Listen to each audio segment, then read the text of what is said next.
ela está na minha lista de redes que todo integrador de sistemas deve conhecer. Ou seja, todo profissional de automação precisa compreender um pouco dessa rede, um pouco não, bem dessa rede. Por quê? Porque ela se enquadra bem na indústria 4.0. Então, se você quer ser o profissional lá que vai entender sobre a indústria 4.0, você precisa, com certeza, entender sobre a rede IO-Link, porque ela faz parte. E ela é totalmente diferente das redes convencionais. Antes, eu quero primeiro falar que ela é uma sub-rede. Ela é um protocolo que está sendo governada, ou seja, controlada por uma rede maior do que ela. Vamos dizer assim, olhando lá na cadeia de, de redes industriais, essa rede ela seria uma sub-rede de uma rede principal. Tanto que é nessa primeira imagem que está sendo mostrada aqui para vocês, vocês vão ver aqui que tem Profinet, Ethernet IP, Modbus, OPC UA, MQTT. Todas essas redes são redes muito importantes. E elas são redes principais, entendeu? Essas redes principais, deixa eu só aceitar mais um aluno aqui. Essas redes principais, elas serão as redes que receberão as informações da rede ou do protocolo IO-Link. Então, essa é a primeira informação que vocês precisam compreender. Então, voltando aqui e reafirmando aquilo que eu já havia falado. Essa rede, ela tem muita semelhança com o perfil de indústria 4.0. E ela será uma das principais, tanto que existe hoje N empresas, muitas empresas, que estão utilizando do IO-Link para a comunicação dos seus field bus, ou seja, dos seus dispositivos de campo, beleza? Seus dispositivos de campo são sensores e atuadores. Então, vamos entender um pouco, primeiramente, sobre essa rede, antes de irmos para a parte prática. A rede IO-Link, ela é baseada na norma, IEC 6131 é a norma que regulamenta a programação de CLP. Só que tá vendo aí que é 61131, parte 9. Essa parte 9, gente, ela é a nona parte da norma. No nosso caso aqui, a programação em si de CLP, ela é a terceira parte. A nona parte fala especificamente da rede de IoT. Pergunta?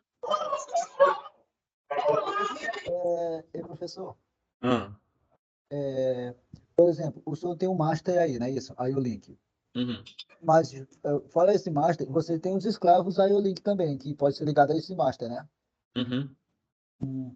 Aí, por exemplo, os escravos são endereçados também dentro da rede? Todos são, todo dispositivo que está no campo é endereçado. Ah, tá, tá. Bom? Tá bom. Tá. Então, o IO-Link possui algumas características. Quais são essas características? Primeira característica, e uma das mais importantes, tem um master. O que é o master? O master é aquele que concentra todas as informações. Então, todo sensor, todo atuador vai estar conectado no seu master. Aqui nessa imagem, vou até colocar um laser aqui para vocês.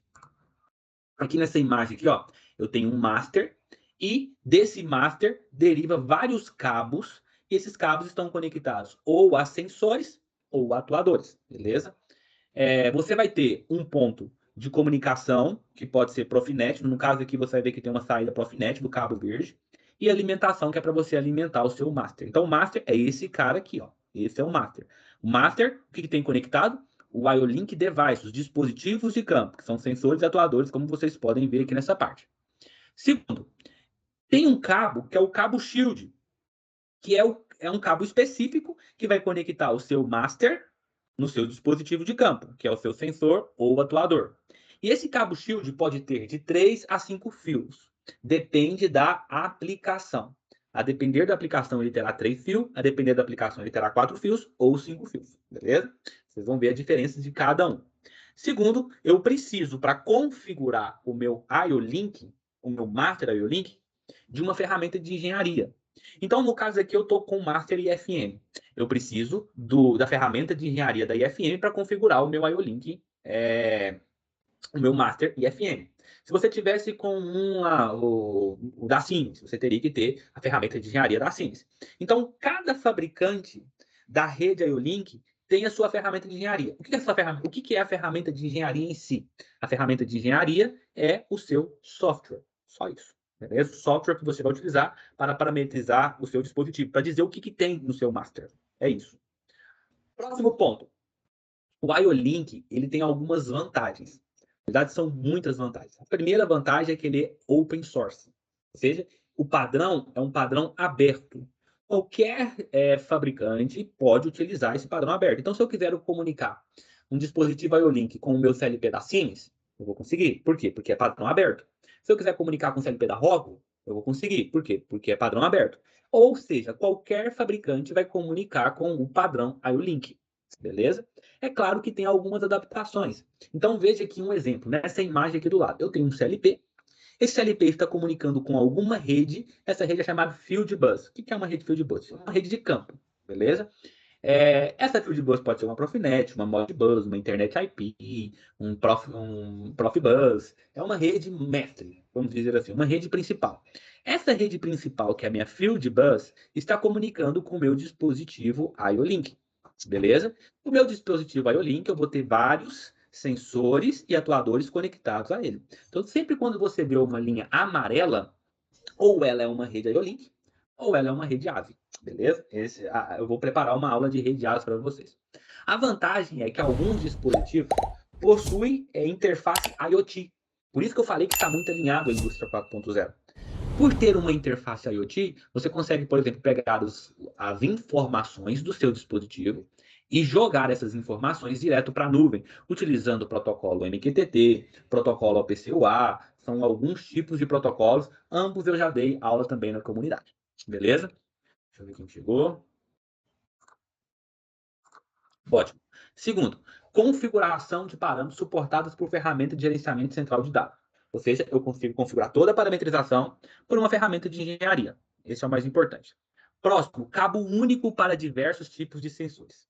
Preste atenção, imagine o seguinte: você tem um sensor PNP, vamos supor, você tem vários sensores, PNP, NPN, que está saindo aqui do seu cartão, do seu CLP, é um cartão de entrada, e está conectando, por exemplo, num sensor indutivo, num sensor capacitivo, num encoder, ou num medidor de vazão, um medidor de pressão. Então, para cada dispositivo, isso eu estou falando numa automação convencional, para cada dispositivo, você teria um cabo saindo do seu CLP. Beleza? Então, você quer conectar um sensor na entrada. Vai lá na entrada, puxa um cabo da entrada e conecta no seu sensor. Você quer conectar uma saída, você pega um cabo. Então, imagine o tanto de cabo, porque uma indústria em si tem N sensores e atuadores. Uma indústria de pequeno porte já tem muito. Então, você teria que utilizar a estrutura maior de eletrocalha, de leito para passar os seus cabos. Você gastaria muito dinheiro com cabo, porque cabo para sensor tem que ser um cabo shieldado, um cabo que é mais caro, um cabo particular. Você teria que trabalhar com um aterramento melhor e teria uma série de problemas que daria para você resolver pagando mais. Só que a rede IO-Link, eu só tenho um cabo. Sai um cabo do meu CLP e ele conecta no meu master. E do meu master, eu consigo ter N sensores conectados para ele. O que tornaria bem mais simples a sua parte estrutural. A sua rede estruturalmente seria bem mais simples por causa disso. Beleza? Cabo único, comunicação contínua entre sensores e atuadores. Vamos lá.